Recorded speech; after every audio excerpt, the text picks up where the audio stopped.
दोस्तों नमस्कार। मेरे चैनल पर आपका स्वागत है। बहुत सारे सरप्लस शिक्षक भाई बहन ये कमेंट कर रहे थे कि सरप्लस शिक्षकों के लिए क्या कुछ काम हो रहा है, सरप्लस शिक्षकों का ट्रांसफ़र कब होगा, कब उनका विद्यालय का चयन होगा, विद्यालय के चयन से पूर्व उनको क्या होगा। तो देखिए, जितने भी सरप्लस शिक्षक हैं उसमें दो तरह के सरप्लस शिक्षक हैं। एक ज़िला से बाहर जाने वाले और एक ज़िला के अंदर ही ट्रांसफ़र लेने वाले। एक ज़िला के बाहर जाकर के शिक्षिकाएँ भी और कुछ शिक्षिकाएँ जो है वो अपने प्रखंड से बाहर सिर्फ जाने के लिए प्रयासरत हैं, या फिर अपने प्रखंड के ही जैसे एक ही प्रखंड में जो है, जैसे 8 पंचायत है, 7 पंचायत है, तो बिल्कुल पास वाले पंचायत में जाना चाहते हैं। कारण कि जिस समय जो बहाली का जो नेचर था पहले, उसके हिसाब से वो घर से दूर हो गई थी, तो 18 किलोमीटर 20 किलोमीटर उनको जाना पड़ रहा था। वो तो प्रयास करेंगे कि अपने पंचायत से बगल के पंचायत में उनका हो सकता है। तो कुछ शिक्षिकाएँ ऐसी भी हैं जो अपने पंचायत से बगल के पंचायतों में, आसपास के पंचायतों में भी आवेदन उन लोगों ने भी किया है जहाँ पर सीटें खाली थी।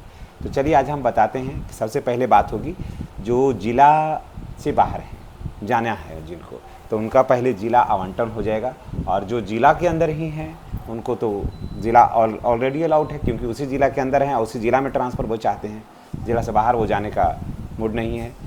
तो ज़िला के लिए जो आवेदन किए हैं, या फिर कुछ एक आध संजोग से अधिक अपने ज़िला में, और उसके बाद फिर एक आध दिए हैं शहर के आसपास के चलते, या फिर बच्चे जहाँ पढ़ रहे हैं वहाँ के लिए दिए हैं। तो पहले ज़िला अलॉट हो जाएगा, पहले काम होगा ज़िला का ही, ज़िला अलॉट हो जाएगा, उसके बाद ही विद्यालय का चयन का होगा। तो आपको मैं यही सलाह दूंगा कि आप मैसेज आप देखते रहिएगा, समझ गए, मैसेज देखते रहिएगा, और मैसेज के माध्यम से ही आधा काम होगा आपका। लगभग बिहार में जो ट्रांसफ़र के लिए था तो 73,000 शिक्षकों ने मोटा मोटी ट्रांसफ़र के लिए आवेदन किया है। जो सरप्लस शिक्षक है ट्रांसफ़र के लिए आवेदन किया है। अब तो ऐसा स्थिति है कि सरप्लस क्या, सभी शिक्षकों को जो भी 5 साल से ज़्यादा हैं, अभी तक जो सूचना है, बाद में क्या होगा तो वो तो बाद में होगी बात।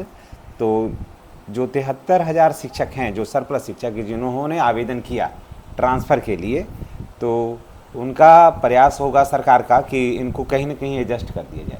सरकार का यही प्रयास होगा कि एडजस्ट कर दिया जाए, क्योंकि जब सरकार के अंदर ये नीति है कि सबका ट्रांसफ़र करेंगे, तब वो प्रयास करेगी एडजस्ट करने का। लेकिन सरकार कुछ अपनी ही नीति में फंस गई है कि 60 बच्चे पर सिर्फ 2 ही शिक्षक रहेंगे।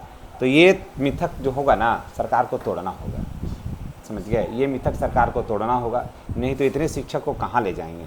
इसीलिए बहुत ज़्यादा पहले नहीं बोलना चाहिए, सिस्टम को समझ करके ही बातचीत किया जाए तो बेहतर है। तो ये मिथक से तो बिहार में 2-2.5 लाख शिक्षक रहेंगे, 4 लाख शिक्षक तो आउट हो जाएंगे, और हर प्रखंड में शिक्षक सरप्लस होंगे, उस हिसाब से हर प्रखंड में शिक्षक सरप्लस होंगे, तो हर प्रखंड में सरप्लस होंगे तो ये जाएंगे कहाँ। तो इसलिए प्रयास करे सरकार, वो मिथक को टूटेगा कि 30 पर 1 ही रहेगा शिक्षक। ये तब काम होगा जब उसी 30 पर 1 होगा सेक्शन में, क्योंकि 30 पर 1 शिक्षक रहेंगे, 30 से अधिक हो जाएगा तो 2 सेक्शन होगा। यहाँ पर ये बातें फिट बैठती है।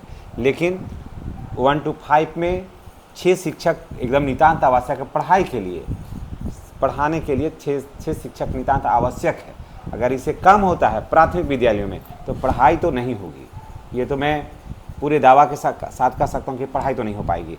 भले ही वहाँ 60, 65, 70 ही बच्चे क्यों नहीं हो, लेकिन क्लास वाइज अगर पढ़ाना है, विषय वाइज अगर पढ़ाना है, तो 5-6 शिक्षक एकदम होना ही होना चाहिए। और 9 शिक्षक से कम, बल्कि 10 शिक्षक हो। जैसे 9 शिक्षक तो ऐसे हो गए मिडिल स्कूल में, है ना, उसके बाद पीटी शिक्षक भी होना चाहिए वहाँ, फिजिकल टीचर। तो 8 टीचर 1, प्रधान शिक्षक 1, 9, या प्रधानाध्यापक कह दीजिए, एक फिजिकल टीचर 10। अब तो वहाँ एक और होंगे कंप्यूटर टीचर 11, फिर म्यूजिक टीचर 12-13 आदमी का सीट है मिडिल स्कूल में। सरकार कहाँ भुला रही है। तो जितने भी सरप्लस शिक्षक हैं भाई बहन हैं, मैं उनको यही कहूँगा कि आप जो है वो मैसेज आप देखते रहिएगा, और निश्चित रूप से आपको प्रयास होगी सरकार का कि आपका जो मन के अनुकूल जो विद्यालय आपने दिया है, तो हो सकता है कि वो आपका होगा। लेकिन यहाँ पर सिर्फ ये बाध्यता है कि समानुपातिकरण या समायोजन जो है, समझ गए, समानुपातिकरण या समायोजन के तहत होगा। तो यहाँ पर थोड़ा सा सरकार को इस नीति में आप देख लीजिएगा, थोड़ा परिवर्तन होगा।